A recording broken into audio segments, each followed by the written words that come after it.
Bulletin کا آغاز کریں گے خبر آپ کو دیں۔ دہشت گردی ختم کرنے کا وقت آ گیا۔ افواج پاکستان سے کہہ دیا ہے جو بھی وسائل چاہیے اپنے اخراجات گھٹا کر فراہم کریں گے۔ وزیراعظم شہباز شریف کا وفاقی کابینہ میں اظہار خیال، کہا حالیہ دہشت گردی کا مقصد پاکستان اور چین میں فاصلے پیدا کرنا ہے۔ سپہ سالار پرعزم ہیں کہ دہشت گردی کا خاتمہ کر کے دم لیں گے۔ بلوچستان میں پاکستانی سوچ رکھنے، آئین اور سب سے لالی پرچم کو ماننے والوں سے بات چیت کے لیے تیار ہیں۔ دہشت گردوں کے لیے کوئی نرمی اور رعایت نہیں ہے۔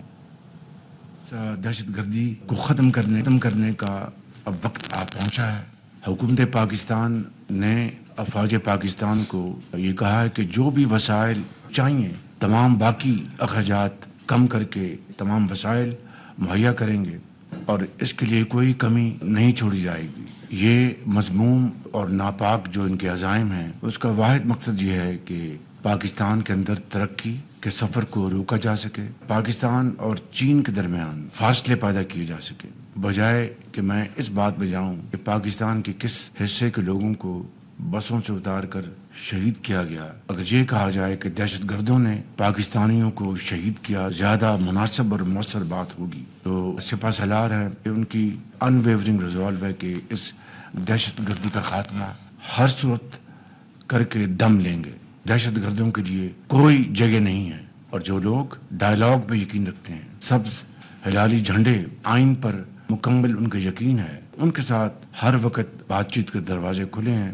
میں بہت جلد بلوچستان کا انشاءاللہ دورہ کروں گا، اس ساری صورتحال کا جائزہ لیں گے اور پھر فی الفور اقدامات کا فیصلہ۔ بلوچستان میں گرینڈ آپریشن کی ضرورت نہیں، جو ریاست کو تسلیم کرے گا بات صرف اسی سے ہوگی۔ ترجمان بلوچستان حکومت شاہد رند نے ARY نیوز کے پروگرام باخبر سویرا میں گفتگو کرتے ہوئے کہا پہلے فیصلہ کرنا ہوگا کہ ناراض کون ہے، وہ جو صحت، تعلیم اور نوکری مانگ رہا ہے یا وہ جو بندوق اٹھا کر پاکستان توڑنے کی بات کر رہا ہے۔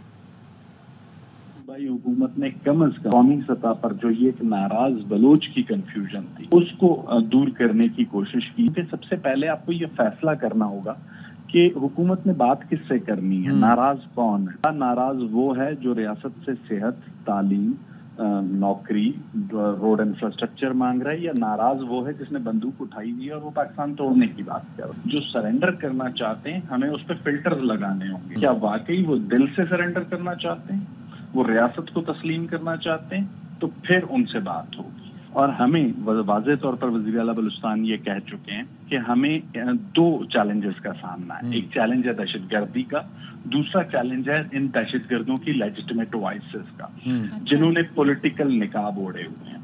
اس بات پہ چیف منسٹر واضح ہیں کہ بلوچستان میں کسی گرینڈ آپریشن کی ضرورت نہیں ہے۔ بلوچستان میں انٹیلیجنس بیس جو بھی آپریشنز ہوں گے، چاہے وہ کائنیٹک ہوں چاہے وہ نان کائنیٹک ہوں، دونوں ڈومینز کو ساتھ لے کے چلیں گے۔ سانحہ موسیٰ خیل میں شہید ہونے والے افراد کی نماز جنازہ اور تدفین پنجاب کے مختلف اضلاع میں کی جا رہی ہے۔ شہید حوالدار عبدالغفور مقتول خدا بخش، مقتول نذیر احمد اور لیا کے دو بھائیوں کی تدفین کر دی گئی۔ لواحقین کا ایک ہی مطالبہ ہے کہ دہشت گردوں کو کڑی سے کڑی سزا دی جائے۔ یورپی یونین اور اقوام متحدہ نے بلوچستان میں دہشت گرد حملوں کی مذمت کی ہے۔ اقوام متحدہ کے سیکریٹری جنرل کے ترجمان سٹیفن ڈجاک نے کہا بلوچستان میں دہشت گرد حملوں کی مذمت کرتے ہیں، شہریوں پر حملے ناقابل قبول ہیں۔ یورپی یونین کی خارجہ امور کی ترجمان نبیلہ مشرالی کا کہنا ہے بلوچستان میں دہشت گرد حملوں میں قیمتی جانوں کے ضیاع پر افسوس ہے۔ دہشت گردی اور تشدد کی کسی بھی صورت میں کہیں جگہ نہیں اور یہ جمہوریت کی بنیادوں کے لیے خطرہ ہے۔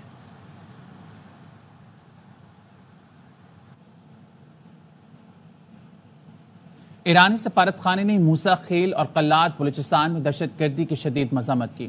ایرانی سفارت خانے نے سماجی رابطے کی ویب سائٹ پر لکھا موسیٰ خیل میں 23 شہریوں اور قلات میں 10 جوانوں کو شہید کیا گیا۔ پاکستانی حکومت عوام اور متاثرہ خاندانوں سے دلی تعزیت کا اظہار کرتے ہیں۔ اللہ تعالیٰ شہداء کی روح کو جوار رحمت میں جگہ عطا فرمائے۔ گھوٹکی میں ایک اور صحافی کو قتل کر دیا گیا۔ کچے کے ڈاکوؤں نے اوباڑوں کے نواحی علاقے رونتی میں بچل گھنیوں کو فائرنگ کر کے موت کے گھاٹ اتار دیا۔ پولیس کے مطابق آواز ٹی وی کے رپورٹر بچل گھنیوں صبح سویرے گھر کے قریب کھیتوں میں گئے تھے جہاں انہیں نشانہ بنایا گیا۔ گورنر سندھ کامران ٹیسوری نے صحافی کے قتل کی شدید مذمت کی ہے۔